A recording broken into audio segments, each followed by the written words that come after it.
Okay, so I know I'm supposed to not be recording at all due to the limitations of my iPhone's capacity, but I wanted to get this out there, okay? And I don't know who's going to watch this. I know it's just going to be someone in the editing room, if there's an editing room. Anyways, point being is that I was watching a YouTube channel called Bandit Incorporated. I love his stuff.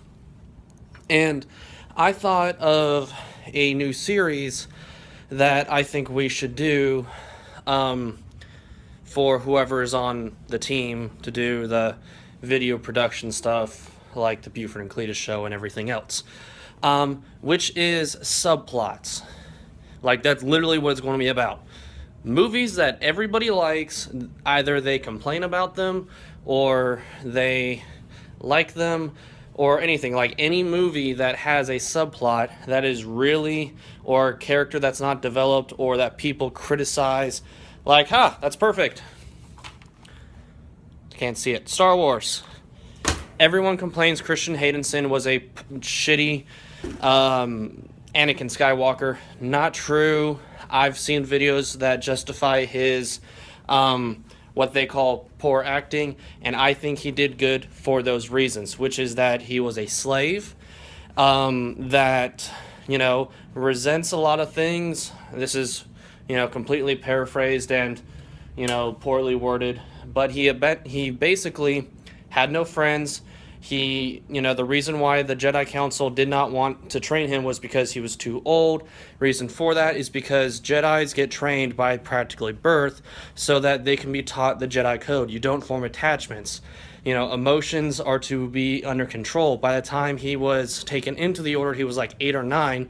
He had already grown attached to his mom. He had social issues. He was a slave. He didn't really have much of a social life. Yes, he had friends in episode 1, which could be another subplot to the prequels on why was he so, socially incapable? Why did he have such a hard time verbalizing his thoughts and emotions and everything?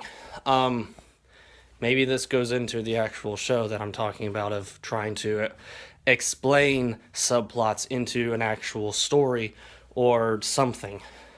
And let me know what you guys think. Should we do the show in terms of, by the way, what inspired this idea was Bannon's incorporation of why Godzilla, the 2014 one, why it sucked and why it was good. Two different videos. And they aren't that long. Like, one of them's 15 minutes, I think, which is, fairly moderate. The other one is 5 minutes, so yeah, it gets all the points across.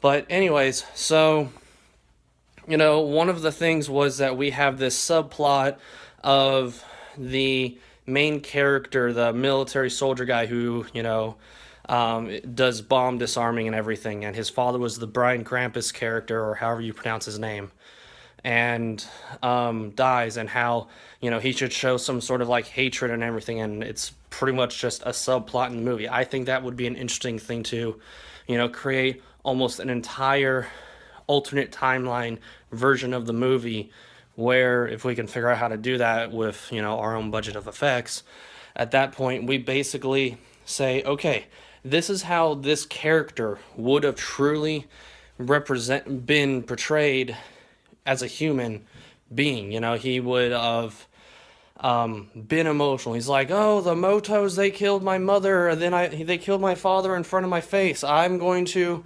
act this particular way, regardless of this technically being a Godzilla movie, and take an entire subplot that no one's going to care about, but is going to raise questions to those who are actually intelligent of, why do we have this subplot? And for the sake that it is at least there, that we have this character in the movie that is not necessary to the plot whatsoever of, again, Godzilla, why don't we just explore where they should have done right with everything that they did implement? Then ultimately, once we have all of that laid out, then we say, okay, here's what they did with the movie and the final product, and here's where each one of those, OCD analytical things should have been taken for the sake that they were at least presented. and brows are raised and questions are asked.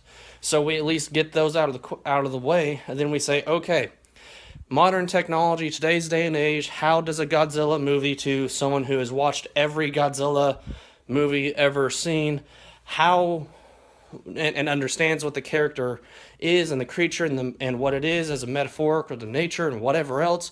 I don't know shit about Godzilla. For the record, guys, and yes, I'm aware this is slightly vlog formatted for me. I need to work on that. But, you know, then once we have each one of those plot points done, then ultimately we say this is how the 2014 movie should have been done with the characters. And we don't even have to film it as a movie, because, again, I watch that YouTube channel, the Bandon and Corporate, which I could be actually calling the wrong name. I'll show you guys once we watch this what the channel is and how he actually went about saying this is how the prequels to Star Wars, again, funny that I brought that up, but he did make a 3-movie thing where it was actually a full movie length, and he just like put what was needed on screens. Like, hey, I think Darth Maul should still be in the movie, and another character is in the movie too, and this is how the Phantom Menace should rise. It's called Attack of the Clones, and, you know, why was the Senate against it? And, like, I'll show you those videos and how ultimately he animates it for the sake of just a visual story, and that could be an interesting way to at least explain something instead of, you know, filming it as a movie that no one might even care to see in movie format. So I know that you guys are going to be watching this obviously some later day once we are all actually in the same room together, but still, whoever is a part of the movie and YouTube team that me and, as of this moment, my family, meaning like John, Devin, Christian, you know, Jason, whoever wants to be involved, if you guys are involved, I want to know your thoughts. I will obviously be there in person while we're watching this video. So tell me what you guys think. How should we go about it?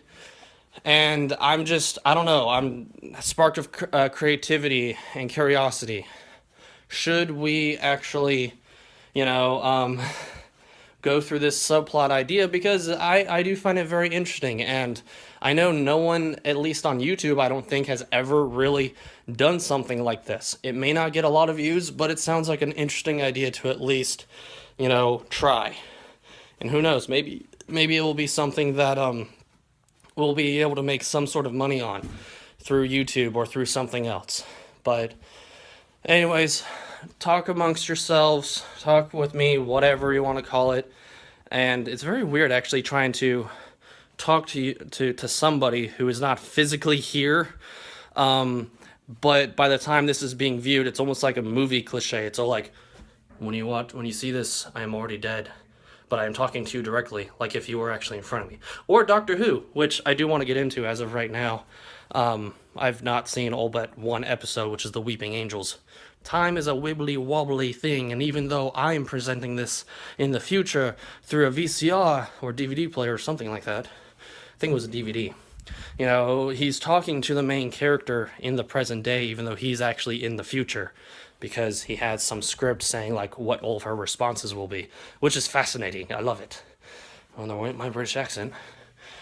But yeah, so that would actually be something interesting to try and figure out. How do you talk to someone who's not physically there so they can see the message in the future? Anyways, this is getting too long. I just wanted to throw the idea out there and make sure that it was documented. All right, have fun, guys. We'll see how this goes.